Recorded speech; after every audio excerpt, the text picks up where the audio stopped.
మొదటి సంవత్సరం బాలరాష్ట్ర దాటిని రెండో సంవత్సరం అయితే నల్లేరు మీద నడికే రేవంత్ రెడ్డి పరిపాలన. ఎన్ని ఒడిదొడుకులు ఉన్నా, హామీలు సరిగ్గా అమలు కాకపోయినా, ఏమున్నా కూడా ప్రజలైతే ఓటేసి గెలిపించారు కదా, 2 ఉప ఎన్నికల్లో అట్లాగే పంచాయతీ ఎన్నికల్లో.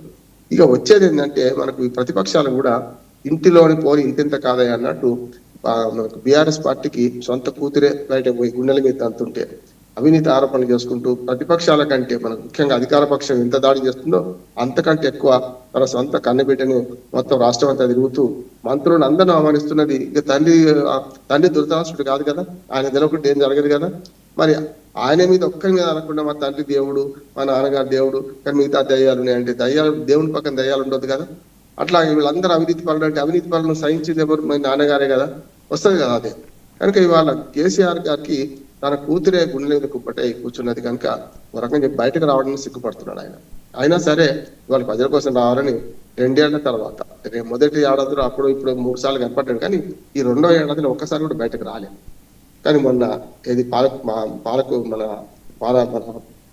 పాలమూరు రంగారెడ్డి జిల్లా మన ఏదైతే నీటి పారుదల రంగం ఉందో దాని మీద ఆ ప్రాజెక్టు విషయంలో బయటకు వచ్చారు. కొన్ని సవాళ్ళు 10 సవాళ్ళు అయినాయి. అట్లాగే రకరకాలుగా మాటలు చేసుకున్నారు. కానీ రేవంత్ రెడ్డి గారు దీనిలో అప్పర్ హ్యాండ్ అయ్యారు మాటల్లో కాదు. మొన్న కేసీఆర్ గారు అసెంబ్లీకి రాగానే స్వయంగా పోయి ఆయన ప్రకటించడం మంచిది. సభా సాంప్రదాయాలు గౌరవించారు, మీకు మర్యాద ఇస్తాం, మీకు సరైన గౌరవం ఇస్తాం, మీరు అసెంబ్లీకి రండి అని ఏదైతే చెప్పిండో ఆ తర్వాత మాటలు మాట్లాడవచ్చు. కానీ అసెంబ్లీలో అంటే ఇప్పుడు మనకు నోరు మాట్లాడి నొసలు వెక్కిరించిన మాట్లాడింది చూస్తారు కదా, మన పరిశుభ్రమైన మాటన మంచిగా చేయడం చూస్తారు. కనుక రేవంత్ రెడ్డి అందులో కూడా మార్పు కొట్టేశారు. దీంట్లో మరి శశపిసలు వెతకాల్సిన అవసరం లేదు. ఇక బీజేపీకి గ్రామీణ ప్రాంతాల్లో అంతకంటే పలుకుబడి ఎక్కువ లేదు. రేపు మున్సిపల్ ఎన్నికలు వస్తే తప్పనిసరి కొంతవరకు బీజేపీకి అవకాశం పడదని అనుకుంటున్నారు. అంటే 3 పార్టీల మనం పేరు చూస్తే ఎవరిని ఎక్కడ ఉంచాలో ప్రజలు నిర్ణయిస్తున్నారు. రేపు పొద్దున ఎంపీటీసీ జెడ్పీటీసీ ఎన్నికలు మొదలు పెడతారు అనుకున్నాను, కానీ మున్సిపల్ ఎన్నికలు ముందుకు వచ్చే అవకాశం ఉంది. మీరు అన్నట్టు ఈ మన జిహెచ్ఎంసీ కూడా పునర్విభజన జరిగింది, మన కలిపి ఏకీకరణ చేసుడు వార్డుల విభజన జరిగింది. అందులో కొంత పొరపాట్లు ఉన్నాయని నేను స్పష్టంగా చెప్తున్నాను. ప్రభుత్వం కూడా ఆలోచించాలి. ఎందుకంటే 3 కమిషనరేట్లు ఏర్పాటు చేశారు కదా, మరి 3 కమిషనరేట్ల పరిధిలో ఉన్నదాన్ని సరిగ్గా ఇది కూడా 3 చేస్తే అయిపోతుండే కదా. కానీ అటు పక్కన భువనగిరి పక్కన పెట్టారు.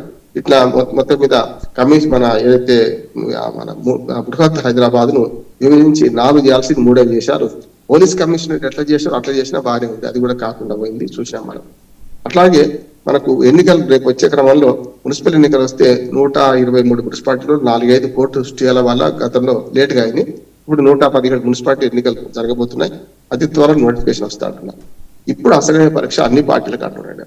ఒకటి కాంగ్రెస్ పార్టీకి మున్సిపాలిటీలలో పెద్దగా స్టేట్స్ లేవు. ఎందుకంటే మీకు పెద్దగా హామీలు ఇచ్చిన మున్సిపాలిటీలు అంటే 2,000 4,000 చేస్తా అన్నారు. వ్యవసాయం లేదు కనుక మున్సిపాలిటీలలో వ్యవసాయదారుల ఓట్లు తిరగబడేట్టు ఉండవు. కనుక వాళ్ళు ఏ ప్రభుత్వం ఉందో ఆ ప్రభుత్వానికి కొంత ప్లస్ పాయింట్ ఉండదు. కనుక ఇప్పుడు కూడా మున్సిపాలిటీ ఎన్నికల్లో కూడా కాంగ్రెస్ పార్టీకి ప్లస్ పాయింట్ ఉంటుందని నేను అనుకుంటున్నాను. కానీ బీఆర్ఎస్ కూడా గట్టిగా నిలబడ్డది పట్టణాల్లో ఉంటుంది. అయితే 3వ పార్టీగా వచ్చే బీజేపీ ఇవాళ గేమ్ చేంజర్ గా మారబోతున్నాడు. ఇది చూస్తే బీజేపీ గ్రామాల కంటే పట్టణాల్లో కొంత మంచి పలుకుబడిన పార్టీ. కొంతవరకు హిందూ ఓట్ల పోలరైజేషన్ ఎక్కువ మన పట్టణాల్లో జరుగుతుంది. కనుక అట్లా చూసుకుంటే బీజేపీ ఓటు షేర్ ఎంత గుంజుకుంటుంది దాన్ని బట్టి కాంగ్రెస్ ఓడిపోవడమా గెలవడమా, బీఆర్ఎస్ ఓడిపోవడమా గెలవడం, ఈ 2 పార్టీల గెలుపోవటం అది నిర్ణయించే అవకాశం ఉన్నది.